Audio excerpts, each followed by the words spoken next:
I have the honor to introduce our guest speaker today. Steve Snyder was born in Pasadena, California. We will not hold that against you. Hey, you played in the Rose Bowl this year. There you go. And raised in the neighboring community of San Marino. San Marino's first mayor, Dottie, you'll love this, was George S. Patton, father of George Patton, Jr. Okay. Steve is a 1970 graduate of UCLA. We will not hold that against you either. He served 6 years in the California Army National Guard. In 1972, Steve moved to Seal Beach, California, where he lives today. In 2009, he retired after a 36 career working in sales and sales management. Soon after retirement, Steve began a quest to find out more about the World War II experiences of his father, pilot Howard Snyder, and his crew of the B-17 Susan Ruth. After almost 5 years of extensive research, Steve penned his book, Shot Down, which is available up here. His book has received 25 National Book Awards. As a World War II historian, Steve is a member of numerous World War II organizations and is immediate past commander. I want everybody to listen to this. Immediate past commander of the 306th Bomb Wing Historical Association. Steve, when I was at McCoy Air Force Base in Orlando, Florida, I flew the B-52 bombers with the 306 bomb group. Right. Ladies and gentlemen, Mr. Steve Snyder.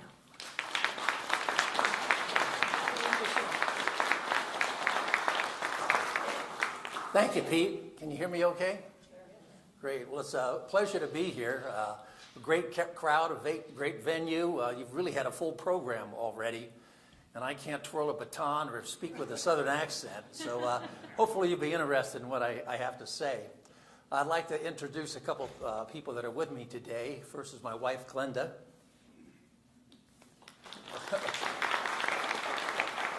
We flew into Savannah last Saturday, and every year on Super Museum Sunday, I sign copies of my book that's sold by the gift store, the Mighty Eighth Museum in Savannah. I love going there.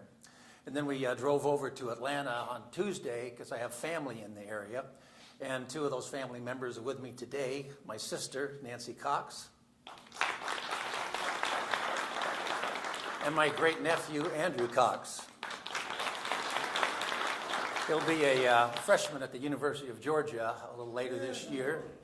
And he just told me that he was accepted into the Air Force ROTC program there and got a full scholarship. So I'm very proud of him. As Pete mentioned, I've been on the board of directors of the 306 Bomb Group Historical Association for several years, an immediate past president. And the purpose of our organization is to remember, honor, and educate. To remember the air war over Europe, to honor the men who fought it, and to educate the public about it, particularly younger generations. And that's really the purpose of my presentation today, to remember, honor, and to educate. Growing up, I knew the basics of my dad's World War II history. I knew he was a B-17 pilot. He was stationed in England with the 8th Air Force. His plane was named the Susan Ruth after my oldest sister, who was 1 year old at the time that he went overseas. He flew bombing missions over occupied Europe and Germany. And he was shot down in February of 1944. And he was missing in action for 7 months, but he evaded capture and finally made it back to England and made it back home.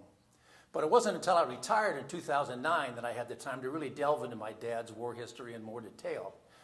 And at that time, I had no intention of writing a book. I just wanted to go through all the information that my parents had kept from the war years. And there were 2 items that were most significant. One was a diary that my dad wrote while he was missing in action about his plane being shot down. And it was absolutely riveting. So much so that it was included in 2 books that were written. On the left-hand side, you have The Mighty Eighth by Gerald Astor. And it was about the 8th Air Force that was stationed in England during World War II and flew high-altitude daylight precision bombing missions over occupied Europe and Germany. The goal of those missions was to hit military and industrial targets to cripple Nazi Germany's ability to wage war. The term Mighty Eight was coined by noted historian Roger Freeman because of the number of planes they could put up on missions, numbering into the hundreds. And on December 24th of 1944, the 8th Air Force sent 2,000 bombers to hit Berlin. I couldn't even imagine what that sight was like, to see the sky just full of those 4-engine bombers. The other item of significance were all the letters that my dad had written to my mother that she kept while he was stationed in England. And he was very candid in those letters. He wrote about what combat missions were like. He wrote about life on the base, life in London and England at the time, escapades of his crew members. And reading those letters was absolutely fascinating. And I became fascinated with the story of my dad and his crew, and it became my passion. Actually, I forgot to mention the other book over here, First Over Germany. That was written by Russell Strong. It's about the 306 bomb group, which my dad was in. Russell Strong was a navigator, and he became the historian of the association later in life. The 306 motto was First Over Germany because they were the first bomb group to hit a target in Germany on January 27th of 1943. As I said, I became fascinated with the story of my dad and his crew, and I started reading book after book about the air war over Europe. I went on the internet and I spent countless hours doing research, downloading declassified military documents. I started joining various World War II organizations, going to reunions, listening to veterans tell their stories. And finally, in 2012, I came to the conclusion that the story of my dad and his crew was so unique and so compelling that it needed to be told and people needed to read about it, so I decided to write a book. I published it myself. I formed my own publishing company called Seabreeze Publishing, which is the name of the street that I live on in Seal Beach. And then I contracted with independent professionals for all the associated services, such as editing, cover design, interior layout, printing the book, fulfillment, and so forth. And from the time I started my research to the time the book was published was 4.5 years. And it was released in August of 2014, and it's done very well since then. The first half of the book kind of builds up to the day that the plane was shot down, and then the second half is all about what happened to each member of the crew and about all the Belgian people that risked their lives to help them. It's all based on firsthand testimony. What I added to the book was actually a great deal of historical information and anecdotes about and surrounding the war to put it into context and give it background. But I probably wouldn't have written the book if it wasn't for two Belgian gentlemen. On the upper left-hand corner, on the picture on the right, is Dr. Paul Delahaye with my father in 1994 at the 50th anniversary celebrations of the liberation of Belgium and of my dad's plane being shot down. And in the lower right-hand corner is myself with Jacques Lelot. That picture was taken in 2014 at the 70th anniversary of the liberation of Belgium. And these two men were young boys during the war, and they were greatly affected by it. They saw the atrocities firsthand that the Nazis committed against their family and friends. And later on in life, they became local historians. They interviewed Belgian citizens and members of the Belgium Underground about events that took place involving my dad and his crew, and they documented their testimony. And they provided me with unbelievably detailed information that's in the book about events that would have been lost forever without their dedicated research. So I owe them a huge, huge debt. Dr. Delahaye passed away in 2013, but Jacques just turned 80 and was a good friend of mine. Initially, my dad didn't go into the Air Force. As a result of the first peacetime draft in U.S. history implemented by President Franklin Roosevelt in the fall of 1940, my dad went into the Army in April of 1941, and he was stationed at Fort Lewis, Washington. And at the time, the U.S. military was woefully weak. They ranked 18th in the world in military strength behind Romania. And also, they were very ill-equipped, as you can tell by the World War I vintage uniform that my dad is wearing in this picture. 3 months later, in July of 41, my dad married Ruth Hempel at First Lutheran Church in Pasadena, California. My mom was born and raised in Pasadena. She also went to UCLA. My dad was born in Norfolk, Nebraska, and then moved to California when he was 13 with his family. A few months later, on December 7th of 1941, on a day which will live in infamy, Japan bombed Pearl Harbor and the United States was at war. Well, my mother was really concerned about the future. It was so uncertain, so she decided to go up to Washington over Christmas and visit my dad. And 9 months later, Susan Ruth was born. Well, my dad was feeling a little pressure at the time. He didn't know how he was going to really adequately support his family, especially on a private's pay in the Army. He has a new bride, a baby on the way, so he decided to volunteer for the Air Force to make more money, especially if he'd make it through pilot school and become an officer. So in June of 1942, he went through pre-flight training at Santa Ana, California, and then went through the various stages of pilot training. This slide's a little difficult to see, but there are basically 3 stages of pilot training. First was primary training, and pilot school was tough. 40% of the guys that started pilot school didn't complete it. After primary training, I went into basic training, and after basic training, the pilots were split out. They either went into single-engine fighters, or planes or fighters, or 2-engine planes and became bomber pilots or transport pilots. My dad was 6'3", so he went into bombers. Typically, the shorter pilots went into fighter planes because of the cramped conditions on the cockpit. But I personally feel it was also based on personality. To me, those fighter pilots tended to be kind of cocky, have big egos, be risk takers, and be a lot more independent, whereas the bomber pilots tended to be a little more level-headed and team players. And then after basic, they went into advanced pilot training. Here you see my dad in primary training. It was right after he soloed. You can always tell he was pretty proud in this picture because you couldn't wear your goggles on top of your helmet until you soloed. So this was shortly after that, so it's a badge of honor. I think everyone smoked back then. These are the planes that my dad flew during pilot training. Up on top during primary, flew a Stearman biplane. And then in basic training, flew a single-wing Vultee Valiant. And then in advanced training, twin engine. This is a Curtiss Wright 18-9. Also, he flew a Cessna Bobcat. And then in April of 1943, he graduated from advanced pilot training in Douglas, Arizona, where he received his commission as a second lieutenant in his pilot's wings. From there, he went to transitional training, where he learned how to fly a 4-engine B-17 bomber, and then went on to operational crew training, where the various members of the crew came together. They learned how to operate as a team. And then when they were deemed ready, they were assigned overseas to the European Theater of Operations. And on October 21st of 1943, they were assigned to the 306 Bomb Group at Thurley, England. And this is what the base looked like back there. The airfield is no longer there, but there's a nice little museum up there. The surrounding countryside looks pretty much the same. It's very rural, little country roads going throughout it. This is the insignia of the 306 Bomb Group. There were 3 bomb divisions in the 8th Air Force. The 306 was in the 1st Air Division, signified by a triangle. And then each bomb group was assigned a designated letter. The 306 was the letter H. A lot of you are familiar with the movie 12 O'Clock High, starring Gregory Peck. Well, that was based on a true story about the 306 bomb group. The fictitious bomb group in the movie, the 9/18th, was derived by multiplying the 306 by 3. In addition to being the first bomb group to bomb a target in Germany, they were also the longest-serving bomb group in the 8th Air Force from September of 42 through December of 1946.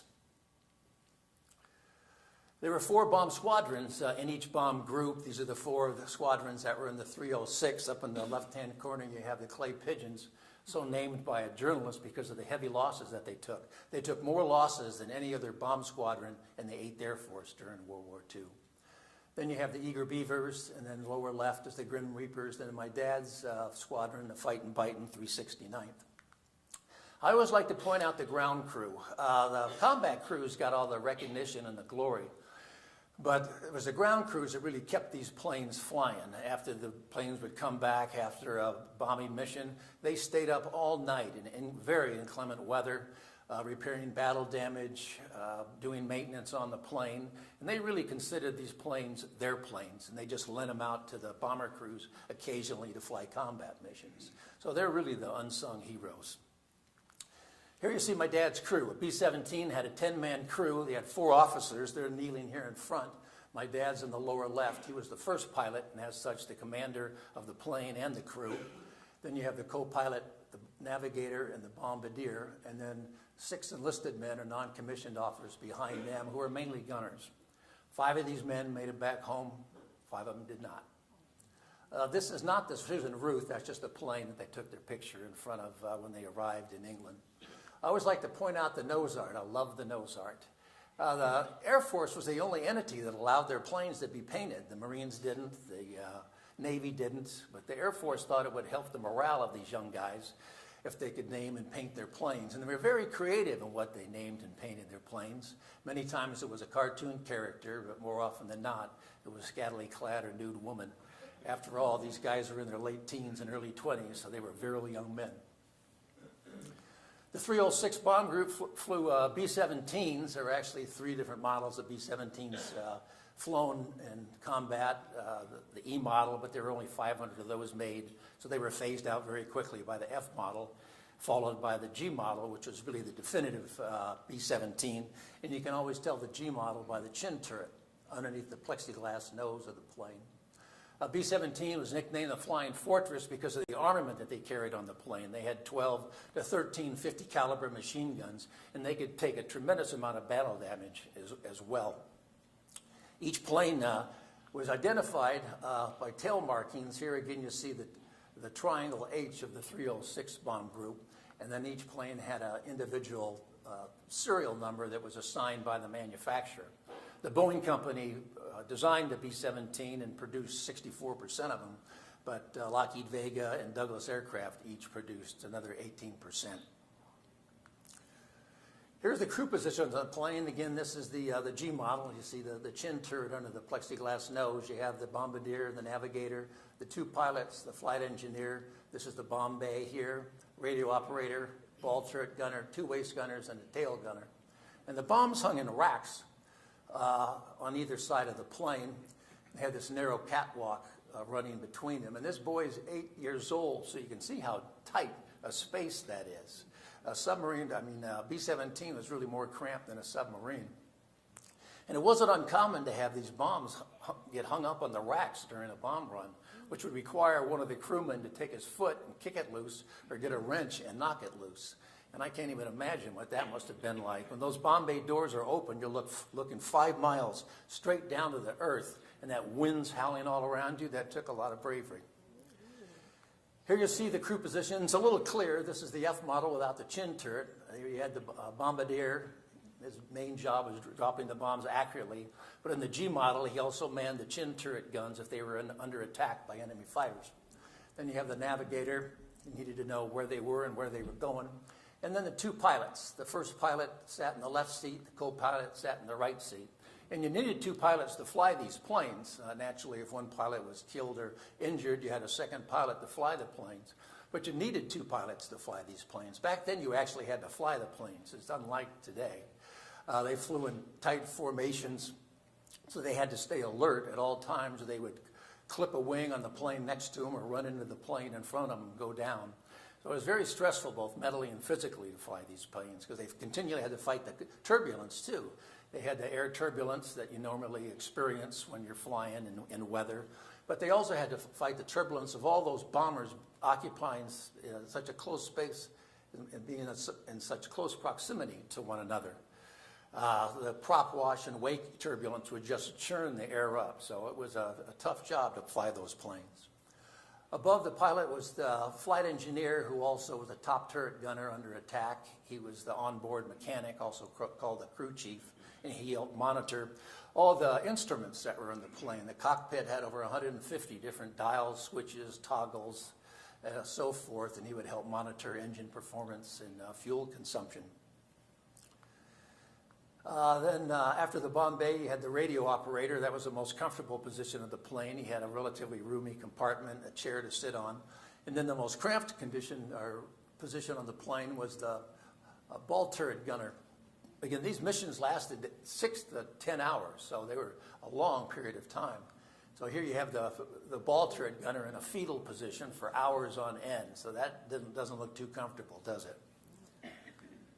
And then above the ball turret gunner, you had 2 waist gunners. That was the most exposed position on the plane. And then another cramped position was the tail gunner.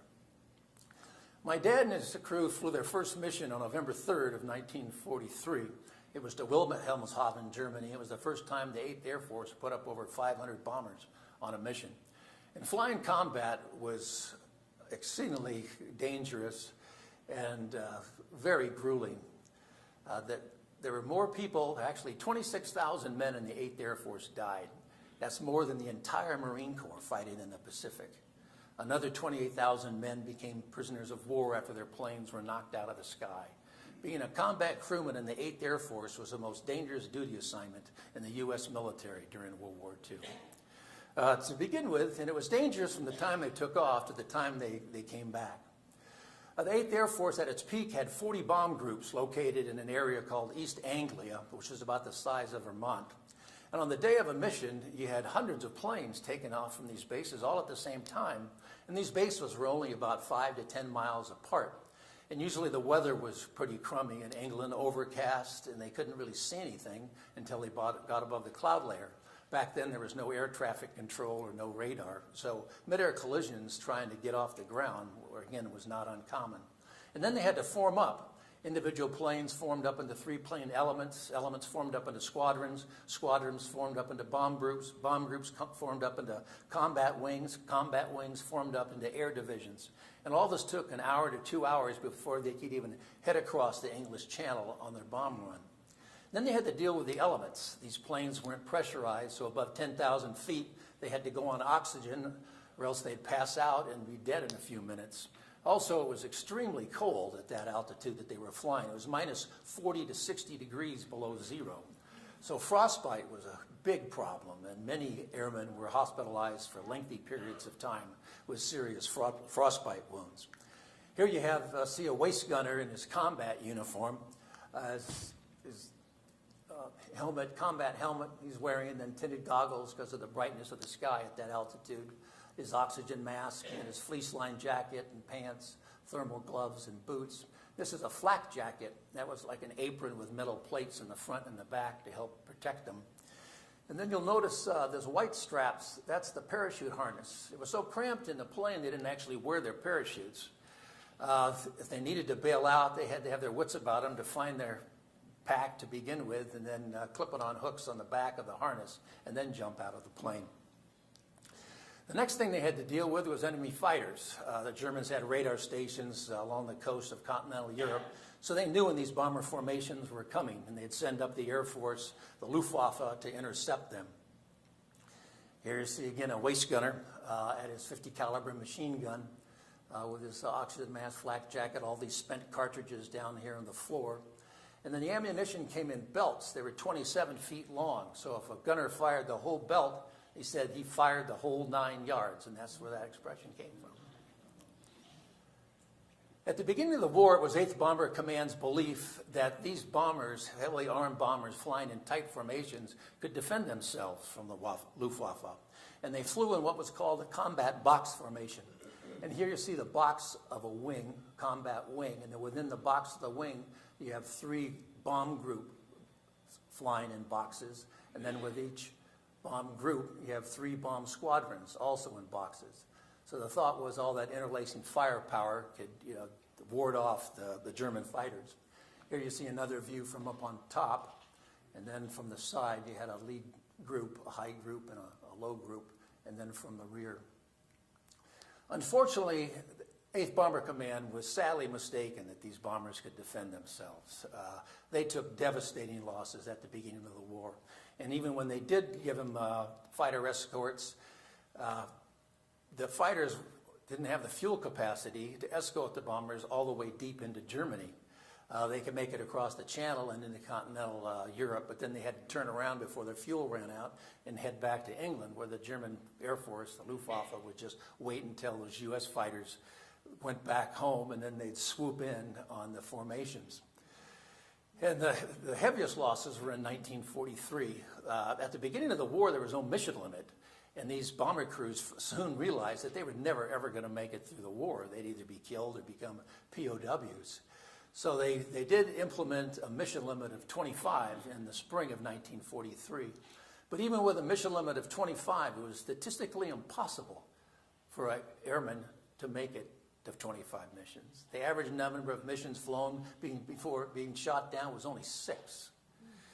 And the losses culminated in the fall of 1943 in October, what was called Black Week, when over 4 raids into Germany, they lost 148 planes. That's almost 1,500 men.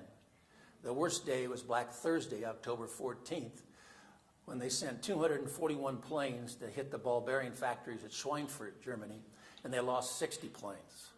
The 306 bomb group lost 10 out of the 15 that they put up that day. Well, after Black Week, the 8th Air Force was in shock. There was just no way that they could sustain losses like that, and they seriously discontinued daylight bombing missions. In fact, for the rest of the year, they did not send any missions into Germany and only flew about 5 missions. It wasn't until the P-47 Thunderbolts got external fuel tanks added to them and the introduction of the P-51 Mustang in December of 1944, where the bombers finally had adequate support to take them all the way to the target and back. The P-51 Mustangs were particularly effective. They virtually wiped out the Luftwaffe in the spring of 1944. By the time D-Day rolled around on June 6th, there wasn't a German fighter over the beaches of Normandy. Next thing they had to deal with is anti-aircraft fire. This is a flak gun. Flak was the abbreviation for the German word for aircraft defense cannon. And these were deadly weapons. They could fire 20 shells a minute, and they were calibrated to explode at the same altitude that the formations were flying. And the shells were filled with all different shapes and sizes of razor-sharp metal that would burst out hundreds of feet when these shells would explode, called shrapnel. And it could easily penetrate the thin aluminum skin of these bombers. The skin was so thin that you could take a screwdriver and just poke it right through it. From a distance, they looked like innocent black puffs, these shells exploding. But as these bomber formations got into them, the puffs got bigger, the noise got louder, and the concussions from the exploding shells would just violently rock the ship. If a bomber was hit directly, it would basically disintegrate and disappear. If it hit a wing, it dropped like a stone. So you can imagine these guys up in these formations are seeing planes go down around them, guys bailing out parachutes, not knowing if the next moment might be their last. Incredible bravery. When they reached the bomb run, they hit a pre-designated point called the initial point, the IP, where they started the bomb run. At that time, the first pilot gave control over the plane to the bombardier, who flew the plane through this device, the Norden bomb sight. It was tied into the autopilot of the plane. And it was an analog computer that could calculate various factors such as the speed of the plane, crosswind, altitude, and so forth, so the bombardier could accurately drop the bombs. And it was a revolutionary device at the time and highly secretive. The bombardiers had to sign an oath that they would defend the bomb site with their life. But little did the U.S. know that there was a spy in the Norden bomb site factory, and in 1938, he gave all the specs over to the Germans. Hermann Lang was his name. He was arrested and spent 18 years in prison. Here you see the bombardier looking through the crosshairs of the bomb site. Once he dropped the bombs, he would yell, "Bombs away!" And that signified for the first pilot to take control of the plane, and he would make a big turn to get the hell out of there and go to another designated point called a rally point, where the bombers that made it through the formation would try to form up again and then go back to England. It was on a mission to Frankfurt, Germany on February 8th of 1944 where my dad drops his bombs successfully, but the Bombay doors got hit by flak and they couldn't get them back up. And as a result, that caused a drag in the plane. They lost airspeed and they lagged behind the formation. And the result was 2 Focke-Wulf German fighters singled them out and came in for the kill. And in the ensuing air battle, the Susan Ruth was shot down. 2 of the crew were killed in the plane. The other 8 bailed out. But both those German fighters were shot down as well. One was piloted by Siegfried Merrick. He crashed and died in the plane. And the other was piloted by Hans Berger, who was able to bail out and made it through the war. During my research, one day, Glenda asked me, "Well, why don't you try to find the German pilot that shot down your dad's plane?" And I'm thinking to myself, well, that's a ridiculous, crazy idea. I'm never going to be able to do that. But like a good husband, I did what you told me to do. And lo and behold, I found Hans Berger. And fortunately for me, he became a translator after the war and speaks English. So he gave me some wonderful insight about what it was like to go up against the Air Force, that's 8th Air Force, that's in the book. After my dad bailed out, he came down in a little village of Mackinac, Belgium, and his parachute got hung up in these trees, and he was dangling 20 feet off the ground and couldn't get down. But fortunately for him, a couple of young Belgian farmers, Henri Franken and Raymond Dervan, came to his rescue and got to him before the Germans did. They went back to the Dervan farmhouse, got a ladder and a rope, and they helped him down this tree. That's Henri Franken that's next to the tree. There's over 200 time period photographs in the book, provided by Jacques Vallot, Paul Delahaye, and the helpers of my dad, so you can visualize everything that you're reading about in the book. My dad came down early afternoon, so they told him to stay put because it was too dangerous to try to move him during the day with German patrols in the area. So they came back that night and they took him to the Dervan farmhouse. This house is still there today. That house is in Belgium, but those trees are in France, so it's right at the border. He stayed there one night because they thought it was too dangerous for him to stay there any longer than that because of the German patrols. So the second night, a Belgian customs officer, Paul Tilqueen, came on a tandem bicycle to get my dad and take him to another location. So they headed out that night. It was raining, pitch black, and my dad could only pedal with one leg because the other, he was wounded, had shrapnel wounds in the other leg. And they came to a hill and they couldn't pedal up the hill anymore. So they started pushing it up the hill. When they got to the top, there's a cabaret or a cafe there. The lights were on, music was playing, there's laughter, loud noises, and all of a sudden, two drunk Luftwaffe officers come out with young girls, their arms around young girls. One of them comes up to my dad, asks him for a light for a cigarette. Well, my dad, he's petrified. He can't speak German or French at that point, but fortunately Paul could, lit the guy's cigarette and then let them go on their way. My dad thought they were just too inebriated and too interested in the young girls to pay much attention to these two guys pushing their bike up the hill. After that, my dad was moved from place to place to place. How long he stayed in any given house depended on how brave the people were who lived there and how dangerous the underground thought it was for him to stay there. He might stay at one location a day, or night, I should say, another location for 6 weeks. These are two of his helpers that he became quite close with and stayed in touch with after the war. On the left is Ghislaine Bayou. It was with her and her husband Maurice that my dad wrote his diary. And on the right is Jeanette Guedin. She was married to, her husband was a captain in the French army who had been captured when Germany first invaded in 1940. He spent the war as a POW. And the people who helped my dad, and really any downed airman, were unbelievably brave. They risked their lives and those of their family and friends hiding these guys. If the Germans or secret police, the Gestapo, found out they were aiding downed airmen, they'd be arrested, tortured, either shot or sent to concentration camps. Now, Paul Tilqueen, who I showed earlier, he was arrested, tortured, sent to a prison camp, and just narrowly escaped being executed. But his health was broken because of the torture he received, and he died in his early 50s. And there were several other people that helped my dad or other members of the crew that were sent to camps or killed. One thing I forgot to mention about Tilqueen, after the war, Paul's wife Nellie sent to each family of each crewman little crosses, pendant crosses that were made out of the plexiglass of the plane. And both Glenda and Nancy are wearing those today. So that's really a precious keepsake. Normally when the underground aided down airmen, they tried to get them back to England through various escape routes, down through France, over the Pyrenees, into Spain, and then out through British-controlled Gibraltar. But something always went wrong trying to get my dad out. And he was becoming quite frustrated about this, and I can't imagine the stress he had, or any downed airman again. First, he went through the trauma of having his plane shot down. It's on fire. He has to bail out.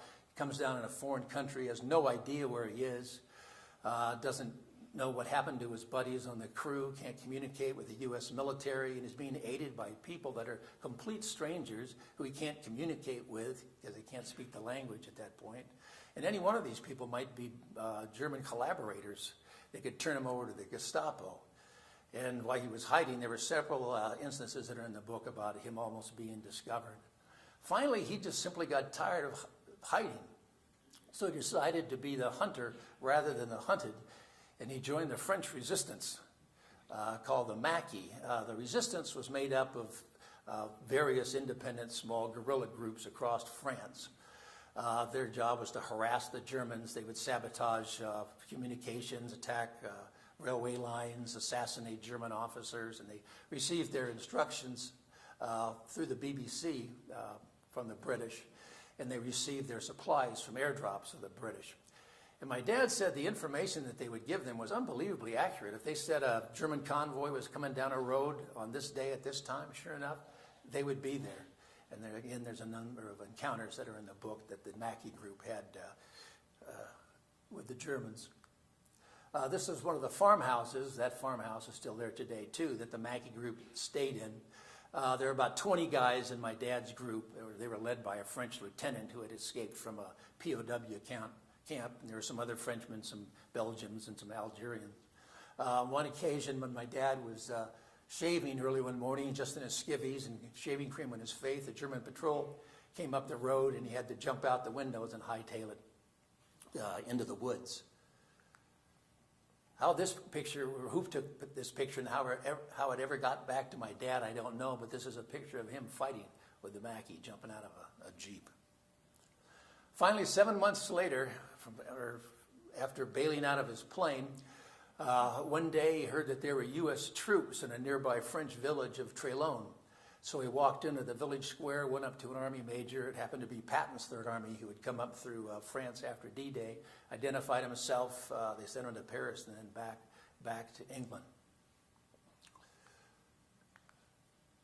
Belgium's a very unique country. Some of you might not realize that the northern half of Belgium is called Flanders, where they speak Dutch, and it's rather industrial, while the lower half of Belgium is called Wallonia, where they speak French, and it's very rural and all farmland.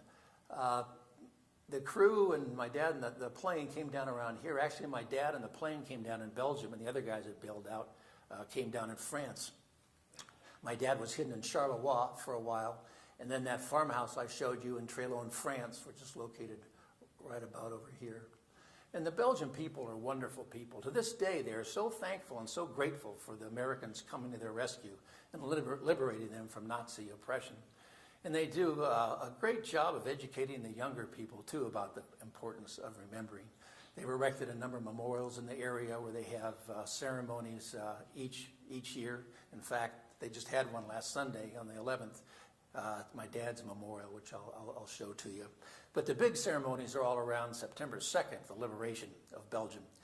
This is a brochure or poster from the 70th anniversary in 2014, and the celebrations last several days. They're wonderful events. They put up this huge tent.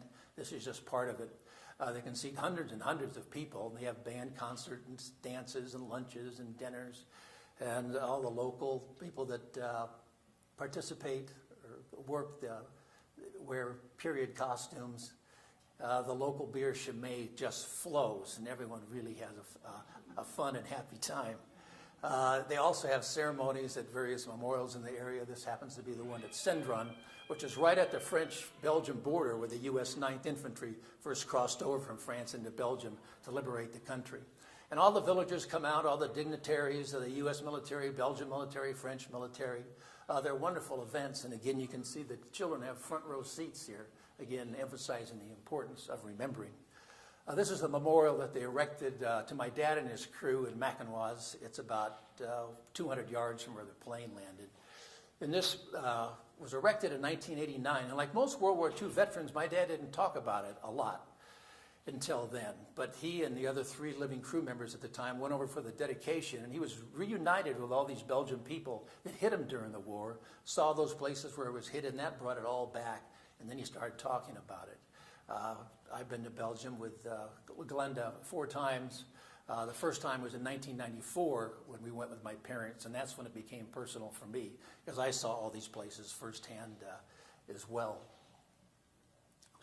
My last trip over was just this, in May of 2016, I went to Belgium and filmed all the locations that are described in the book. And then I went to Munich, Germany to film an interview with Hans Berger. I plan to make a documentary about the book. And this is what Hans Berger looks like today. He's 94 years old, and we've become real good friends. Here you see my dad and me at World War II Memorial in Washington, D.C. He wanted to see that before he died. So I accompanied him to a reunion for the Air Force's Escape and Evasion Society, and we went back down to D.C. It was right before its official dedication in May of 2004. And that's the last trip he ever took. My dad wasn't the last crew member to die, but he was the oldest at 91, and virtually all the World War II veterans are in their 90s today. At the end of the war, there were 16 million World War II veterans, and as you can see from this graph, they're rapidly leaving us. There's only about 3% of those great men that are still with us. There was no other event in history that affected more people than World War II. 60 million people died, millions more were wounded, millions more were left homeless and displaced. It changed the course of the United States and the world forever. And the brave young men who fought and died for freedom were without doubt members of the greatest generation, and their sacrifice can never be forgotten. It is our duty to remember.